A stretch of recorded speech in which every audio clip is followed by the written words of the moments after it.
अस्सलाम वालेकुम जी, मेरा नाम सुमेर है और आप मेरा YouTube चैनल देख रहे हैं। उम्मीद करता हूँ आप सब खैरियत से होंगे, खुशबाश होंगे और मेरी दुआ है कि अल्लाह ताला आपको हमेशा खुशआबाद रखे।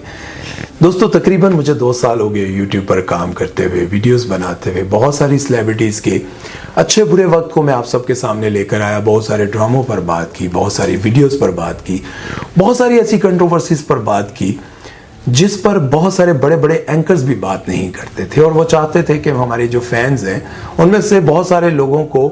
तकलीफ ना हो कि इस कंट्रोवर्सी में मैं किसी एक का साथ दूंगा तो ऐसा ना हो कि कोई मेरे चैनल को अनसब्सक्राइब करके चला जाए। लेकिन मैं बहुत सारी कंट्रोवर्सीज पर बात इसलिए करता रहा, ये सोचे बिना कि कोई मुझे अनसब्सक्राइब कर देगा या मुझे हेट कॉमेंट करेगा या मुझे बुरा भला कहेगा, ये सोचे बिना मैंने उस शख्स का या उस लड़की का साथ दिया जो मुझे बेकसूर लगा, जो मुझे लगा कि इसका कोई कसूर नहीं है। लेकिन फिर भी मैं इस बात पर हैरान हूं कि 2 सालों में मैंने बहुत सारे लोगों पर बात की, लेकिन मुझे कभी भी इतने कमेंट्स नहीं आए, इतने मैसेजेस नहीं आए किसी भी उस शख्स के बारे में पूछने के लिए जिसके बारे में मैं बात कर रहा था। जितने मैसेजेस फिरोज खान के बारे में मेरे पास आए, इंस्टाग्राम पर, फेसबुक पर और जहां जहां मेरा कोई अकाउंट है, मुझे बहुत सारे कमेंट्स, मैसेजेस आए कि फिरोज खान की जिंदगी के बारे में बताएं कि आजकल उनकी जिंदगी में क्या चल रहा है। और मैं जब भी बात करने के लिए उन पर रिसर्च करता था तो मुझे आजकल उनके बारे में कोई खबर नहीं मिल रही थी, ना ही मेरे जराए के मुताबिक। लेकिन ये बात मुझे बड़ी खुश कर रही थी, मुझे बड़ी खुशी महसूस हो रही थी कि एक ऐसा शख्स जिससे इंडस्ट्री में बहुत सारे लोग नफरत कर रहे हैं, बहुत सारे लोग उनके खिलाफ बातें कर रहे हैं, बहुत सारे प्रोपेगेंडे किए जा रहे हैं, उस शख्स को चाहने वाले इतने ज्यादा हैं। और मैं हैरान था कि जिस शख्स के खिलाफ हर शख्स बात करने को तैयार है इंडस्ट्री में, उस शख्स से मोहब्बत करने वालों की तादाद ही लातादाद है। मतलब कि यार जिस शख्स के चाहने वाले ना सिर्फ पाकिस्तान में हो, इंडिया में भी हैं, अमेरिका में भी हैं। और आप लोग सोच रहे होंगे कि चले मान लिया इंडिया और पाकिस्तान में तो हैं, अमेरिका में, यार अमेरिका में भी उर्दू बोलने वाले हैं, इंग्लैंड में भी हैं। और बहुत सारे मेरे पास स्क्रीनशॉट्स पड़े हुए हैं उन लोगों के मैसेजेस के कि आप फिरोज खान के बारे में बताएं। अब इस बात पर मुझे एक बात समझ में आती है कि वह तो इज़्ज़ु मन तशा व तुज़िल्लु मन तशा, अल्लाह जिसे चाहता है इज्जत देता है, अल्लाह जिसे चाहता है जिल्लत देता है।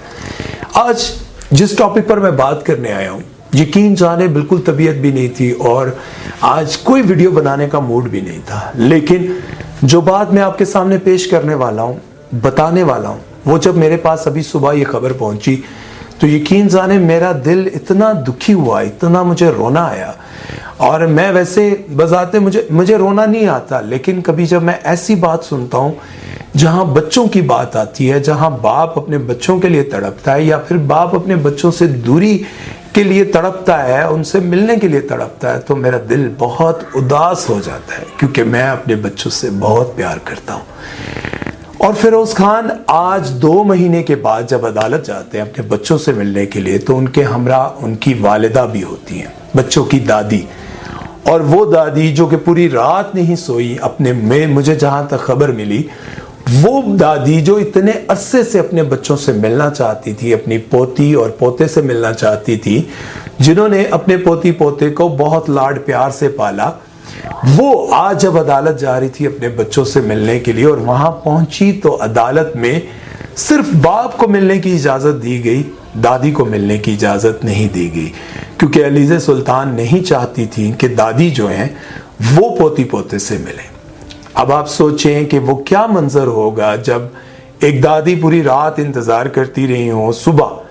कब होगी और कब मैं अपने पोती पोते से मिलूंगी, और जब वो अदालत में जाती हैं तो उनको इजाजत नहीं मिलती और उनकी आंखों के सामने उनके बच्चे गुजर कर जा रहे हों और वो उनको गले भी ना लगा पा रही हों, तो कैसा मंजर वो होगा। और जब वो वहां से रोती हुई उन बच्चों को देखती हुई और नाउमीदी के साथ उस कोर्ट से निकल कर वापस आ रही होंगी, तो वो कितना रोई होंगी, कितनी तकलीफ दे वो मंजर होगा जिसमें वो अपने पोती पोते को अपने सामने देखते हुए कुछ नहीं कर पा रही होंगी। फिरोज खान की जो एक्स वाइफ है, उनको एतराज था कि ये ना मिले। अब आप सोचें, वो दुनिया जिस दुनिया ने खत्म हो जाना है, वो रिश्ते जिन्होंने कभी खत्म नहीं होना, जिन रिश्तों ने हमेशा रहना है। कहते हैं कि नाखून से मांस कभी जुदा नहीं हो सकता, हमेशा ये एक साथ ही रहते हैं। आप जितना भी फिरोज खान का नाम सुल्तान से या फातिमा से अलग करने की कोशिश करें, वो कभी अलग नहीं हो सकता। आप बेशक किसी स्कूल में जाके गार्डियन के तौर पर किसी का नाम लिखवा दे, लेकिन बाप तो फिरोज खान ही रहेगा, दादी उनकी वही रहेंगी, और भी जो उनके रिश्ते हैं वो साथ हमेशा रहेंगे। उनको आप जितना मर्जी अलग कर लें, वो कभी अलग नहीं होंगे। और दूसरी तरफ इंडस्ट्री में जहां उनके खिलाफ बहुत सारे एक्टर्स हैं, उनके खिलाफ पोस्ट लगाते रहते हैं और वो चाहते हैं कि उनके फैंस उनसे नफरत करने लग जाएं, लेकिन जितनी वो उनके खिलाफ पोस्ट लगाते हैं उससे कई गुना ज्यादा उनसे प्यार करने वाले सामने आते हैं, उनकी पोस्ट के नीचे कमेंट्स करते हैं, उनके साथ मोहब्बत का इजहार करते हैं। और उनके खिलाफ पोस्ट लगाने वाले को जब गालियां पड़ती हैं तो वो आखिर मजबूर होकर आकर कहता है कि यार अजीब बात है, एक ऐसे इंसान जो अपनी बीवी को मारता है, जो अपनी बीवी पर जुल्म करता है, उससे आप लोग मोहब्बत करते हैं। और वो लोग कमेंट सेक्शन में आकर लिखते हैं कि फिरोज खान ऐसा नहीं है, उसने ऐसा नहीं किया होगा, और ताली कभी एक हाथ से नहीं बचती। और अब ये बात भी देखें कि जहां इंडस्ट्री में बहुत सारे लोग उनके खिलाफ हैं, वहीं बहुत सारे ऐसे लोग हैं जो बगैर किसी डर के उनके हक में भी बोलते हैं। अभी रिसेंटली साहिबा से, जो कि रैम्बो की वाइफ हैं और माजी में बहुत सारी फिल्मों में वो हीरोइन का किरदार अदा कर चुकी हैं, बहुत ही कामयाब रही, बहुत सोबर थी, उन्होंने कहा है कि अगर पाकिस्तान की नंबर 1 एक्ट्रेस मैं देखूं, एक इंटरव्यू में उन्होंने बताया कि अगर मैं पाकिस्तान की नंबर 1 एक्ट्रेस के तौर पर देखूं तो मुझे माहिरा खान लगती हैं कि वो नंबर 1 है,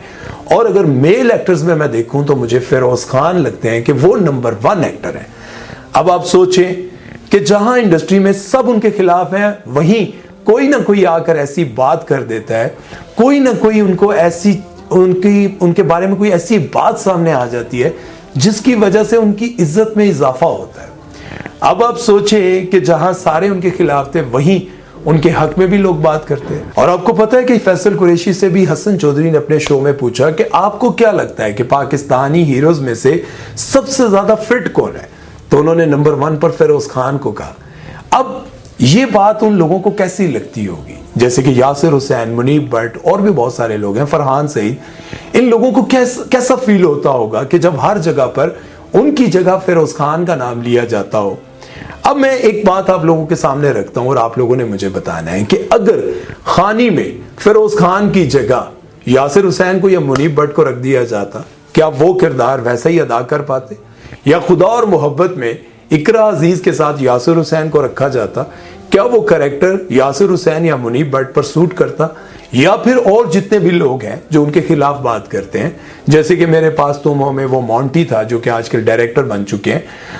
वो अगर खुदा और मोहब्बत में हीरो का किरदार अदा करते तो कैसा लगता? आप लोगों ने ये मुझे कमेंट सेक्शन में जरूर बताना है। और आप लोगों ने ये भी मुझे बताना है, क्या वो दादी जो अपने पोती पोते से इतनी मोहब्बत करती हैं, वो आज अदालत गई, रात सारी वो जागती रही, मुझे जहां तक पता चला, और वो इतना अपने बच्चों से मिलने के लिए मुंतजिर थी, वो अपने बच्चों से नहीं मिल पाई। और आप लोगों को पता है कि फिरोज खान भी अपने बच्चों से आज 2 महीने के बाद मिलने के लिए गए हैं। पिछले महीने उनकी बेटी की पहली सालगिरह थी और उन्होंने पूरी तैयारी की, बहुत सारी शॉपिंग की कि जब मैं अपनी बच्ची से मिलने के लिए जाऊंगा तो मैं अदालत का वो कमरा जहां पर मिलते हैं उसको खुद सजाऊंगा, वहां पर बैलून्स लगाऊंगा और अपनी बच्ची के साथ बर्थडे मनाऊंगा। तो उनकी एक्स वाइफ ने लास्ट टाइम पर यह कहा कि बच्ची की तबीयत ठीक नहीं है, हम नहीं आ सकते। और मैं आपको पहले भी कह चुका था, क्या वो किसी लोकल बस में आती या फिर किसी ऐसी बच्ची को, जाहिर है हॉस्पिटल भी तो इंसान लेकर जाता है, बच्ची को बाप से मिलवाने के लिए भी तो यही सिचुएशन समझ के लाई जा सकती थी कि शायद हॉस्पिटल भी तो हम जाते हैं, और एक अच्छी गाड़ी में वो सफर कर कर आती, अपनी बच्ची को लेकर आती, वो बाप से मिलती, बाप अपने बच्चों से मिलता। लेकिन वो बर्थडे वाला दिन भी वहां से मिस कराया गया, इसलिए कि फिरोज खान अपने बच्चों के लिए और तड़पे।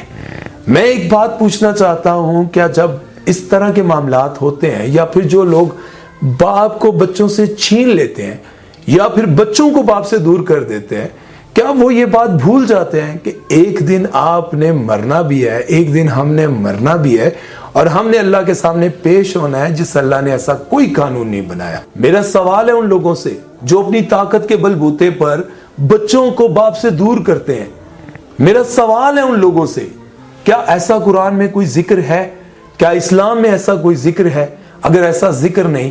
तो फिर जब आप ऐसा ये सब कुछ कर रहे हैं तो यकीनन इसका जवाब तो आपको अल्लाह को देना पड़ेगा। और जब अल्लाह के यहाँ पेशी लगेगी, अल्लाह के यहाँ अदालत लगेगी, तो वहाँ कोई ताकतवर नहीं होगा, वहाँ पर कोई ऐसा शख्स नहीं होगा जिसके पास बड़ी बड़ी सिफारिशें हों, जिसके पास बड़े बड़े कॉन्टैक्ट्स हों, जिसके पीछे बड़ी ताकत हो और वो ये समझता हो कि मेरे पास पैसा ज़्यादा है, मेरे पास ताकत ज़्यादा है, मैं जो चाहूँ वो कर सकता हूँ, मुझे कौन पूछने वाला है। तो अल्लाह के यहाँ जब अदालत लगेगी तो वहाँ पर कोई ताकतवर नहीं होगा। इसलिए मैं बहुत सारे उन माँ बाप को कहता हूँ जो अलग हो रहे हैं या अलग होना चाहते हैं या अलग हो चुके हैं, रिश्तों को बच्चों से दूर ना करें, क्योंकि यही बच्चे सारी जिंदगी जिन्हें आप बहला फिसला कर, मैंने देखा जब फिरोज खान अपने बच्चे से मिलने आए और वो बच्चा उनसे लिपट कर रोता रहा, और जब वो चले गए तो वो बच्चा वहां पर रोता रहा कि बाबा कहाँ है, बाबा कहाँ है। देखें, जब बच्चे इतने अरसे के बाद भी अपने बाप से मिलते हैं तो अपने बाप को भूलते नहीं है, जाते हुए अपने बाप के लिए रोते हैं, तड़पते हैं। तो सोचें, जब वो बच्चे बड़े हो जाएंगे, जिन्हें आप जितना मर्जी बहला फिसला लें, वो बच्चे बड़े होकर भी अपने बाप को कभी नहीं भूलेंगे और उनके दिमाग में कहीं ना कहीं ये फतूर रह जाएगा। जिन लोगों ने ऐसा किया उन लोगों के लिए वो मोहब्बत चाह कर भी नहीं कर पाएंगे। इसलिए अपने ही रिश्तों को अपने मुखालिफ ना खड़ा करें इन फ्यूचर,